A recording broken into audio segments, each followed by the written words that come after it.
Tessa stood in the kitchen, rattling off last-minute instructions like I was the housekeeper, not her mother. The orchids need misting, not watering. Don't forget to set the alarm at night. And if the neighbor's cat tries to sneak in again, just shoo it.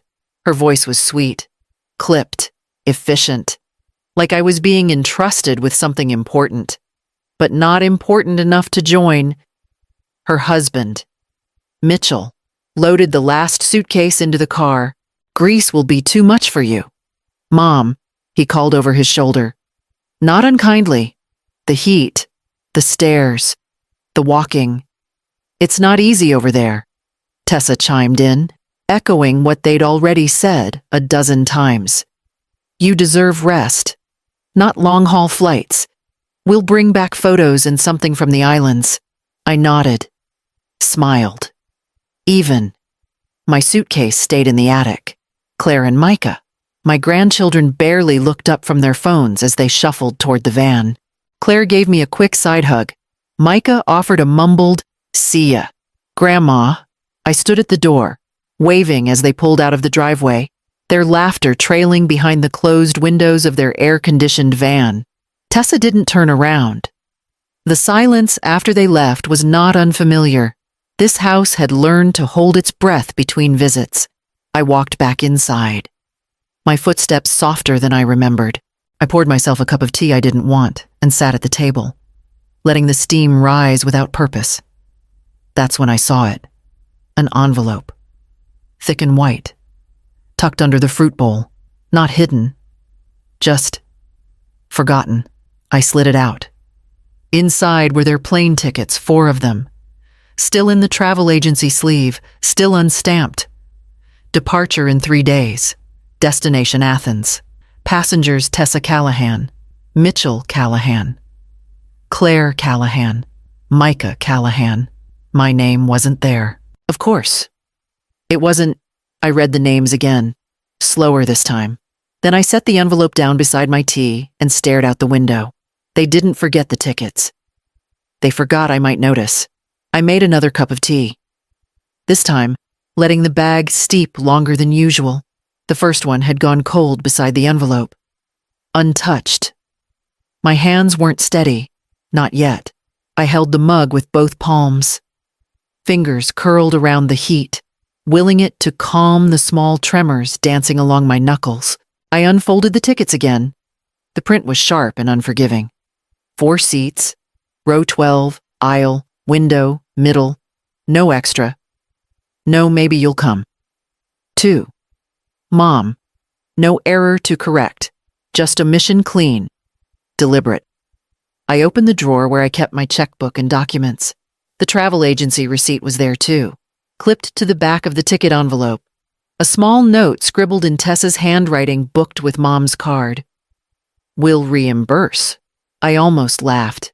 They'd used the joint credit card I let her keep open for emergencies and for reward miles. I was the one who paid it off every month without complaint. It wasn't about the money. Not really. It was what it always had been about access. They remembered me when it was convenient, when it benefited them.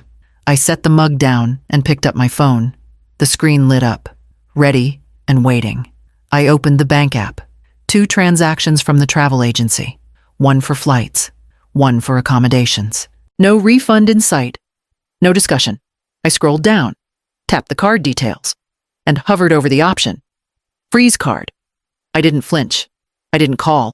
I didn't warn. I tapped. Confirmed.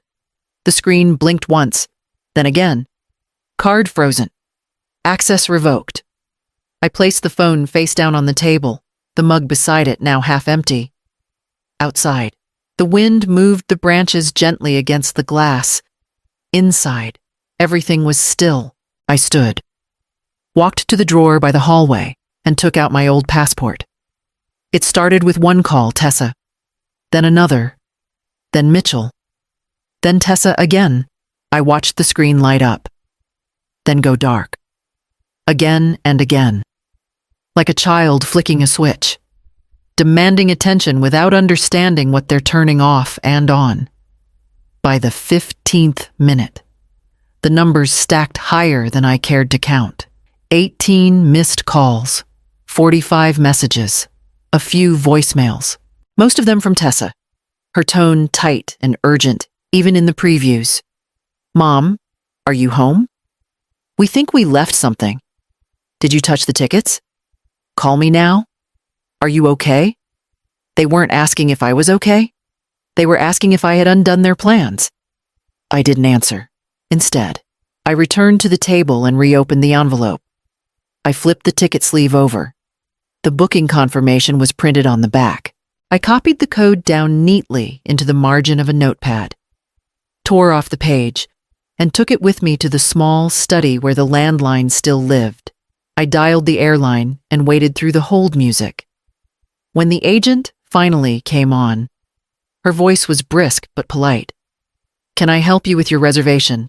"Yes," I said, reading out the code slowly. "I'd like to cancel these flights." "All 4 seats." "Yes." A pause. "May I ask why?" "No." Another pause. This one longer. "Understood." She processed the request in silence, then gave me a cancellation number. I wrote it beneath the confirmation code. "Is there anything else I can assist you with today?" "No, thank you." I hung up and returned to the kitchen. The tea had gone cold again. I didn't bother reheating it. I placed the notepad and envelope in a drawer, shut it, and turned back toward the hallway. The passport was still resting on the counter. I picked it up. My name looked strange under the official stamp, like someone I hadn't spoken to in years. I sat down in the rocker by the front window, the one I used to sit in when Tessa was a baby and the nights stretched longer than my patience. It creaked beneath me. Same as always. A little off rhythm, like an old song you haven't heard in years, but still know the words to. The house was quiet again. But this time, it wasn't because everyone had left, it was because I had stopped trying to fill the silence. I let it settle around me like a blanket I didn't need to fold away. My eyes fell to the drawer across the room, the one I hadn't opened in years, the one I used to call the drawer for what-ifs. I stood slowly and crossed to it, inside my old passport. A stack of old postcards I never sent, and an itinerary from a trip Paul and I never took. Paris. It had said, but cancer rearranged everything. I picked up the passport. The corners were worn, the laminate yellowing slightly. I flipped to the photo, my hair darker, my eyes less lined, but the same woman. A woman who once wanted more than caregiving and quiet compliance. I checked the expiration date, still valid. Somehow, I sat back down with the passport in my lap. It felt heavier than it used to, like it had waited too long for me to notice it again. I ran my fingers across the raised lettering. I thought about all the trips I'd helped pay for, all the hotel stays I never booked for myself, all the miles I gave away. I opened my laptop. The screen lit up slowly. Hesitantly, I typed into the search bar. Flights from Portland. I didn't know where I wanted to go. Not exactly, but I knew it couldn't be somewhere familiar. I closed my eyes. Lisbon. I typed it. 1 passenger. 1 way. The search loaded. A list of prices. Departure times. Airline codes. I didn't flinch. I opened another tab and checked my bank account. I'd been careful all these years. No debt. A tidy sum in savings. A few small bonds I'd forgotten were still maturing. More than enough for 1 seat, 1 room, 1 beginning. I looked back at the passport on my lap. I was done being a background character in other people's itineraries. I booked the flight without hesitation. Lisbon. 1 seat. Aisle.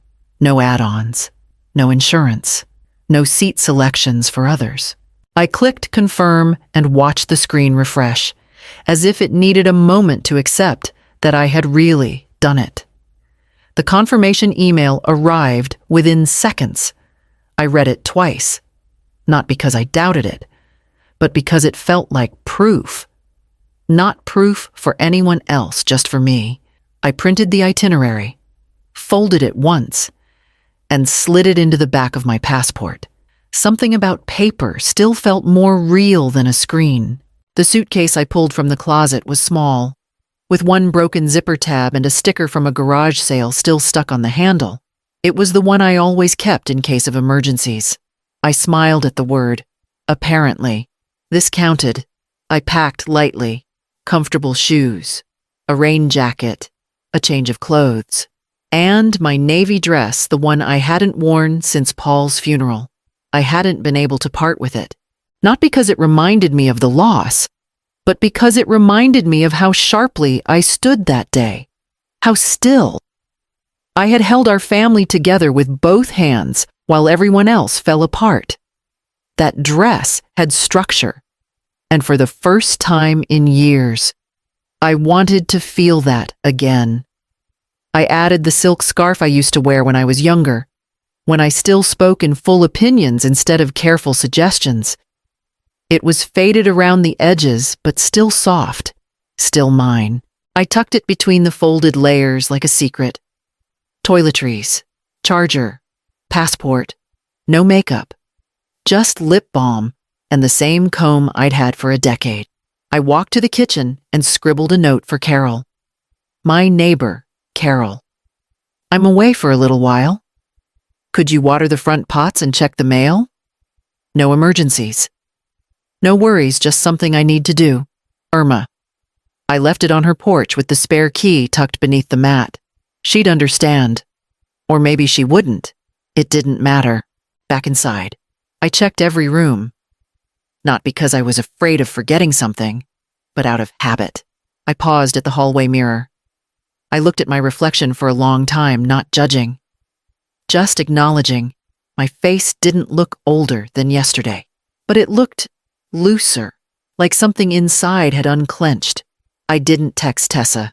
I didn't call. I didn't know an explanation for leaving a place where no one had asked me to stay. When I stepped outside and closed the door behind me, it didn't feel like walking away. It felt like walking toward something I hadn't named yet. The suitcase rolled behind me, unsteady, but moving, just like me. Lisbon didn't greet me like family. It didn't ask where I'd been or what took me so long. It simply opened its streets and let me walk, from the airport to the guest house. I spoke little. The taxi driver chatted about the weather and soccer and how the sardines were best this time of year. I nodded, listened. That was enough. My room was small, clean, and full of unfamiliar air. No family photos. No fridge covered in grandchildren's art. Just space. I set the suitcase down and sat on the bed, letting the quiet stretch around me like something I hadn't known I missed. I didn't unpack. I changed my shoes, tied back my hair, and walked. The city met me with sloping alleys and chipped tile. Strangers passed with soft voices and slower steps. No one stared. No one smiled out of obligation. For the first time in a long while, I didn't feel like someone who needed a role to exist. I wandered until I reached a square, lined with orange trees and worn benches. A man was playing fado, his guitar worn, his voice older than him.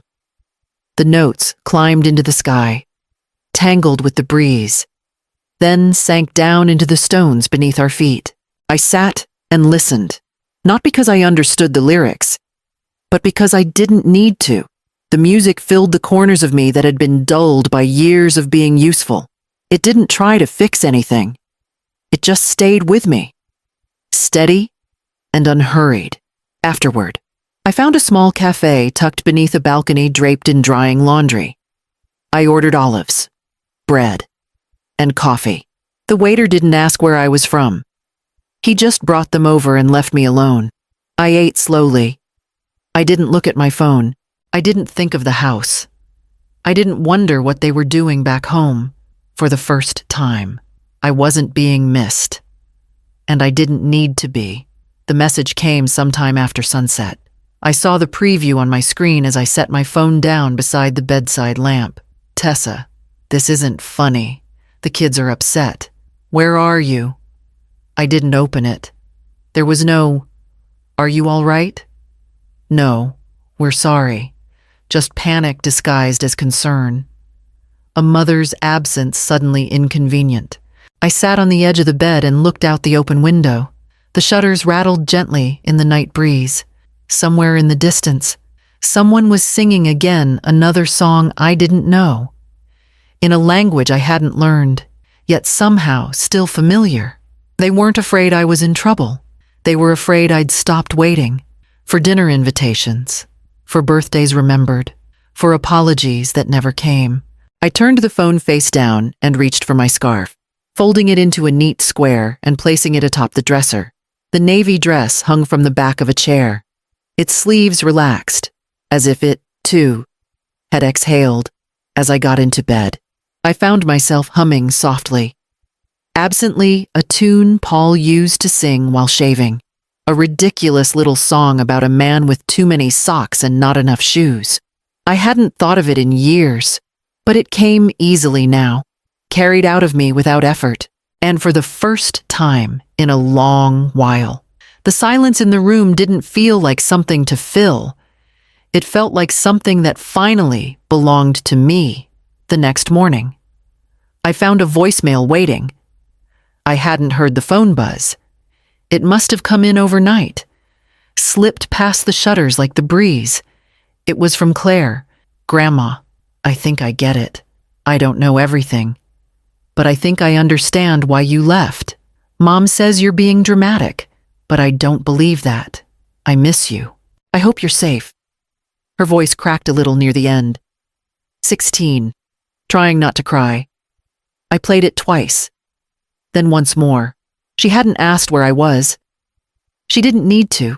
She just wanted to know I was all right, and to let me know that somewhere in all of this, someone saw me. Not as the problem, not as the background, just me. I stood on the balcony after breakfast, one hand on the railing, the other holding my coffee.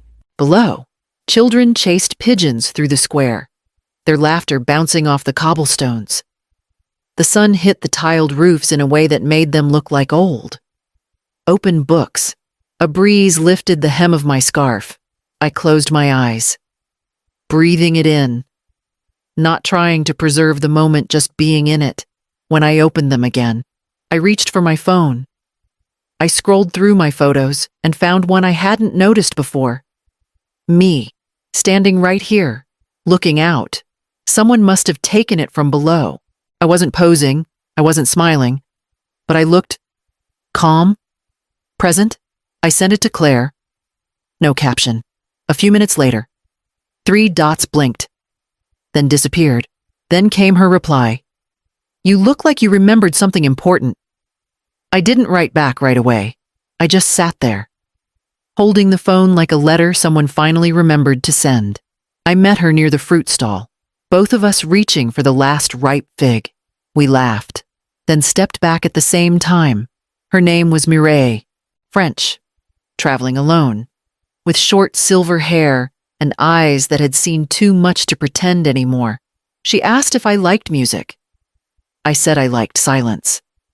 But music was a close second.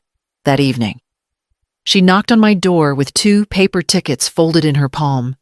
A courtyard concert, not tourists, she promised. Just locals and rhythm and wine. I didn't need convincing. The venue was nothing more than an open square tucked between old buildings. Strings of warm light zigzagged above. A trio played from a raised wooden platform, their instruments worn and honest. People danced, not in pairs, not in sequence, just together, loose, alive. I stood at the edge, unsure. Mireille nudged me. "It's not about knowing the steps." I hesitated, then reached into my bag, pulled out my scarf, and tied it in my hair, not around my neck. Not tucked away, it felt different up there, like a flag raised. And then I moved. Not gracefully, not to the beat, always. But I moved. Arms loose, hips unsure, feet remembering something they hadn't been allowed to do in years. Mireille joined me. We laughed. Not like women being watched, but like girls who'd been given back something they hadn't realized was missing. Later, we sat on the edge of the fountain, sweat cooling on our skin, catching our breath in comfortable silence. I wasn't trying to prove I could keep up. I wasn't trying to prove anything. I just didn't want the night to end with stillness. I didn't tell anyone I was coming back. I didn't even tell Carol. The cab dropped me off just after noon. The lawn had grown a little wild along the edges, and the lavender by the porch was beginning to lean. But nothing was lost. Nothing was broken. The key still turned the same way it always had, inside. The house smelled faintly of dust and clean linen. The air was still, the kind of stillness that doesn't wait for company. My suitcase rested quietly by the door. I didn't unpack. The fridge was full. Carol, ever thoughtful, had stocked it with basics: milk, eggs, bread, a container of soup with her handwriting on the lid. Welcome home. If you're home. I stood in the middle of the kitchen and let the quiet wrap around me.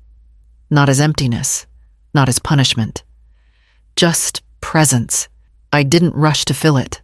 I walked through the garden later, slowly, fingers brushing the tops of the rosemary bushes. The tomatoes were struggling, but the chard had exploded in my absence. I smiled. Things grow better when you leave them alone sometimes. I didn't check my phone right away. I didn't open the messages. Whatever they'd written could wait. Whatever they wanted wasn't more important than the stillness I'd brought home with me. That night, I made tea, sat by the window, and let the steam curl into the air. There was no noise, no list, no waiting for the next demand. For the first time, I wasn't someone waiting to be needed. I was just someone who had returned not to resume anything, but to begin again